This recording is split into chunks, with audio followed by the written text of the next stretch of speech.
क्या आप किसी ऐसे जानवर के बारे में सोच सकते हैं जो इतने ज्यादा वोल्ट जनरेट करता हो कि पानी के अंदर अपने शिकार को तड़पा तड़पा के मारता हो, और अगर गलती से उसके रास्ते में कोई दूसरा जानवर आ जाए तो उसको भी टेम्परेरी पैरालाइज कर दे। जी हाँ, हम बात कर रहे हैं इलेक्ट्रिक ईल की, एक ऐसा जानवर जो साइंटिस्ट को हजारों सालों से हैरान करता हुआ आ रहा है। तो आज की इस वीडियो में हम जानेंगे कि आखिर ये क्रिएचर रहता कहाँ पे है, इसकी डिस्कवरी कब हुई, आखिर इसकी बॉडी इतना ज्यादा करंट कैसे बनाती है, और ऐसे राज जिनके बारे में शायद ही आपको पता हो।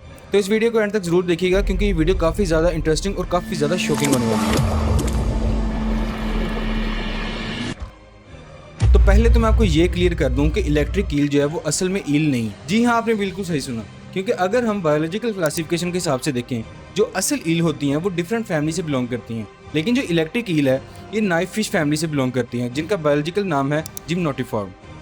तो अब बात करते हैं कि ये अजीबोगरीब क्रीचर आखिर रहता कहाँ है, इसका हैबिटेट कौन सा है, ये किस इन्वायरमेंट में रहना पसंद करता है। पहली बात तो यह है कि जो इलेक्ट्रिक ईल है वो दुनिया में हर जगह नहीं पाई जाती, ये दुनिया के कुछ इलाकों में ही पाई जाती है। ये आमतौर पर साउथ अमेरिका के अमेजोन और ओरिकोनो रिवर बासिन्स में पाई जाती है। ये दलदली इलाकों, ठहरे हुए और धुंधले पानियों में रहना पसंद करती है, क्योंकि वहाँ का पानी काफ़ी ज़्यादा धुंधला है, तो इसलिए वहाँ पे ऑक्सीजन की काफ़ी ज़्यादा कमी होती है। तो शायद इसीलिए नेचर ने इसको एक खास सुपर पावर दी है। ये है तो एक मछली, लेकिन आम मछलियों से काफ़ी ज़्यादा डिफरेंट है। जहाँ पे आम मछलियाँ पानी के अंदर से अपनी सारी ऑक्सीजन लेती हैं, लेकिन इलेक्ट्रिक ईल पानी से बाहर आती है सांस लेने के लिए। इसको हर 10 से 15 मिनट बाद पानी से बाहर आना पड़ता है सांस लेने के लिए। अगर ये बाहर ना आए, इसको पानी के अंदर ही ब्लॉक कर दिया जाए, तो ये डूब के मर सकती है। तो चलिए थोड़ा हिस्ट्री में चलते हैं कि इंसानों को इसके बारे में कैसे पता चला। जो साउथ अमेरिका के इंडिजिनियस लोग थे, मीन्स के वहाँ के जो पुराने कबीले थे, वो इसके बारे में हजारों सालों से जानते थे और इससे डरते भी थे। लेकिन जो वेस्टर्न वर्ल्ड था, जहाँ पे साइंस की दुनिया थी, उनको इसके बारे में बिल्कुल भी पता नहीं था। वेस्टर्न वर्ल्ड में इसका जिक्र पहली बार 1766 में कार्ल लुनियस ने बताया। तो अब आप सोचेंगे कि इसकी डिस्कवरी काफ़ी ज़्यादा बोरिंग है, लेकिन इसकी डिस्कवरी की असल कहानी जुड़ी है एक जर्मन एक्सप्लोरर जिनका नाम अलेक्जेंड्रा वॉन हम्बोल्ट। तो 80s का स्टार्ट था। हम्बोल्ट इस क्रिएचर पर रिसर्च करना चाहते थे अमेज़न में जाके, लेकिन वहाँ के जो लोकल्स थे उन्होंने इनको वार्न किया कि इस ईल को पकड़ना मौत को दावत देने के बराबर है। फिर हम्बोल्ट ने एक ऐसी टेक्निक अपनाई जिसको आज फिशिंग विद हॉर्स के नाम से जाना जाता है। कहा जाता है कि हम्बोल्ट ने जिंदा घोड़ों को उस दलदली इलाके में भेज दिया जहाँ पे बहुत सारी ईल्स थी। सब ईल्स ने उन घोड़ों को अपना दुश्मन समझा और उन पर अटैक शुरू कर दिया। अटैक इतना पावरफुल था कि कुछ घोड़े अंदर से पैरालाइज हो गए और कुछ डूब भी गए, लेकिन इस प्रोसेस में ईल्स की एनर्जी पूरी तरह खत्म हो गई। जब ईल्स का करंट टेम्परेरी खत्म हुआ तो हम्बोल्ट और उनकी टीम ने इस चीज का फायदा उठाते हुए उन सब ईल्स को पकड़ लिया और फिर उन पर एक डिटेल रिसर्च शुरू की। इस रिसर्च में इलेक्ट्रिक ईल ने बायो इलेक्ट्रिसिटी को समझने में काफ़ी ज़्यादा मदद दी। ये बात 100% गलत भी नहीं है और 100% सही भी नहीं है कि जो अलेक्जेंड्रो वोल्टा थे, उन्होंने पहली बैटरी का कॉन्सेप्ट भी इसी ईल से ही लिया था। इनकी जो लाइफ है वो 15 से 20 साल हो सकती है। इनके बच्चे पैदा करने का प्रोसेस भी काफ़ी ज़्यादा इंटरेस्टिंग नहीं है। सिंपली जो मेल होता है वो झाग से, मतलब फॉर्म से एक घोंसला तैयार करता है, जिसमें जो फीमेल होती है वो आके अंडे देती है। तो अब आते हैं सबसे बड़े सवाल पे कि आखिर एक जिंदा जिस्म इतने ज़्यादा वोल्ट कैसे जनरेट कर सकता है। इस बात का राज छुपा है इसकी बॉडी में। एक जो इलेक्ट्रिक ईल होती है वो ऑलमोस्ट 6 से 8 फीट तक लंबी हो सकती है, लेकिन जो इसके सारे डाइजेस्टिव ऑर्गन्स होते हैं, मीन्स के जो इसका लीवर वगैरह होता है, वो इसके सर के पास छोटे से हिस्से में मौजूद होते हैं। बाकी की 80% बॉडी एक बायोलॉजिकल नेचुरल बैटरी होती है।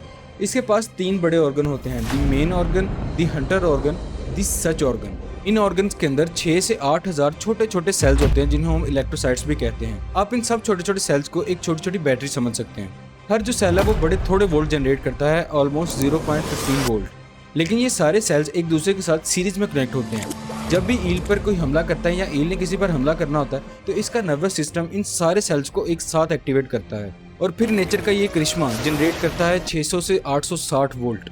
इन वोल्ट्स की जो पावर होती है वो ऑलमोस्ट 1 एम्पेयर तक हो सकती है। ये इतने ज़्यादा वोल्ट हैं कि ये काम इंसान को बहुत ज़्यादा दर्द दे सकता है, उसके मसल्स भी लॉक कर सकता है, उसको टेम्परेरी पैरालाइज भी कर सकता है, इवन कि उसके दिल की धड़कनों पर भी इफेक्ट डाल सकता है। इलेक्ट्रिक ईल अपने इस वोल्ट की पावर को सिर्फ अगले को मारने के लिए इस्तेमाल नहीं करती, बल्कि इसका जो इलेक्ट्रिक सिस्टम है ये एक GPS के तौर पर भी काम करता है। एक्चुअली में ये ईल अमेज़न के उन इलाकों में रहती है जहाँ पे काफ़ी ज़्यादा धुंध होती है, और ऊपर से ईल की जो अपनी आईसाइट होती है वो भी काफ़ी ज़्यादा वीक होती है। तो आखिर ये अपने शिकार को देखती कैसे है? यहाँ पे काम आता है इसका तीसरा ऑर्गन, दी सच ऑर्गन। ये पानी के अंदर लो वोल्ट तकरीबन 10 वोल्ट की छोटी छोटी पल्सेस छोड़ता रहता है। ये बिल्कुल किसी रेडार या सुनार सिस्टम की तरह काम करता है। जब भी कोई पल्स किसी भी मछली या किसी भी पत्थर से टकरा के वापस आती है, तो इसके ज़हन में उस जगह का एक 3D मैप बन जाता है। इस सिस्टम को आप कंपेयर कर सकते हैं एक बैट से, मतलब एक चमगादड़ से। फर्क सिर्फ इतना है कि बैट 3D मैप के लिए आवाज़ का यूज़ करती है, जबकि इलेक्ट्रिक ईल 3D मैप के लिए वोल्ट का यूज करती है। ये लो वोल्ट सिर्फ 3D मैप के लिए नहीं बल्कि कम्युनिकेशन के लिए भी इस्तेमाल करते हैं। जब भी ये ईल लो वोल्ट की मदद से पानी के अंदर अपने टारगेट को लोकेट कर लेती है तो फिर ये पानी के अंदर हाई वोल्ट का शॉक देती है, जिससे जो मछली होती है उसका नर्वस सिस्टम पूरी तरह से हैक हो जाता है। कुछ ही मिली सेकंड्स के अंदर उसके सारे मसल्स फ्रीज हो जाते हैं और वो अपनी जगह से हिल भी नहीं पाती। फिर ये इलेक्ट्रिक ईल बिना किसी मेहनत के अपने शिकार को पूरा का पूरा निगल जाती है।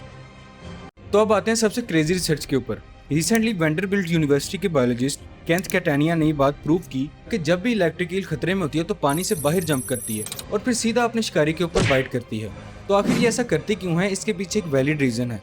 पानी के अंदर जो इलेक्ट्रिसिटी होती है वो फैल जाती है, लेकिन ये क्या करती है, पानी से बाहर जंप करती है और फिर 100% एनर्जी को इकट्ठा करती है और सीधा अपने शिकारी के ऊपर बाइट करती है।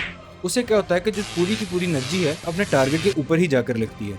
सिर्फ यही नहीं, अगर ये खतरे में हो और शिकारी इससे काफी ज्यादा बड़ा हो तो ये क्या करती है, अपने आप को यू शेप में टर्न कर लेती है। जिससे क्या होता है, जो इसके पॉजिटिव पूल होता है मीन्स के जो इसके सर वाली साइड होती है और इसका नेगेटिव पूल मीन्स के जो इसकी टेल होती है वो एक दूसरे के काफी पास आ जाते हैं। उससे क्या होता है कि जो इसकी शॉक की पावर होती है वो काफी ज्यादा बढ़ जाती है। 2016 में साइंटिस्ट ने देखा कि अगर कोई जानवर इलेक्ट्रिक ईल पर पानी से बाहर भी शिकार करे तो ये पानी से बाहर भी उस पर एक दफा जंप करके अटैक करती है। लेकिन यहाँ पे एक सवाल है कि इलेक्ट्रिक ईल खुद को शॉक क्यों नहीं देती। वेल, साइंस के पास इसका काफी अच्छा जवाब है। साइंस कहती है कि इसकी बॉडी के ऊपर थिन फैट की लेयर होती है जो एक इंसुलेटर के तौर पर भी काम करती है और इसका जो बॉडी साइज भी होता है वो भी काफी ज्यादा लंबा होता है। उससे क्या होता है कि जो वोल्ट होते हैं वो इसकी बॉडी में सारे डिस्ट्रीब्यूट हो जाते हैं। पहले साइंटिस्ट को लगता था कि इलेक्ट्रिक ईल की सिर्फ एक ही स्पीशी है, लेकिन 2019 में साइंटिस्ट ने डिस्कवर किया कि इलेक्ट्रिक ईल की 3 स्पीशीज हैं, इलेक्ट्रोफोरस इलेक्ट्रिकस, इलेक्ट्रोफोरस वोल्टाई, इलेक्ट्रोफोरस वारी। इसमें जो स्पीशी है इलेक्ट्रोफोरस वोल्टाई वो जनरेट करती है 860 वोल्ट, जो बाकी 2 स्पीशीज हैं वो जनरेट करती हैं तकरीबन 600 वोल्ट। ये अजीबोगरीब मछली हमें सिखाती है कि नेचर के पास ऐसे ऐसे राज मौजूद हैं जो हम इंसानों की सोच से भी परे हैं। दलदली और धुआंधार इलाकों में रहने वाली कमजोर नजर वाली मछली जो कि पानियों के ऊपर राज करती है सिर्फ अपनी बिजली की ताकत की वजह से। तो दोस्तों, वीडियो कैसी लगी कमेंट में जरूर बताइएगा। इसी तरह की वीडियोस के लिए मेरे चैनल को सब्सक्राइब भी कर लें।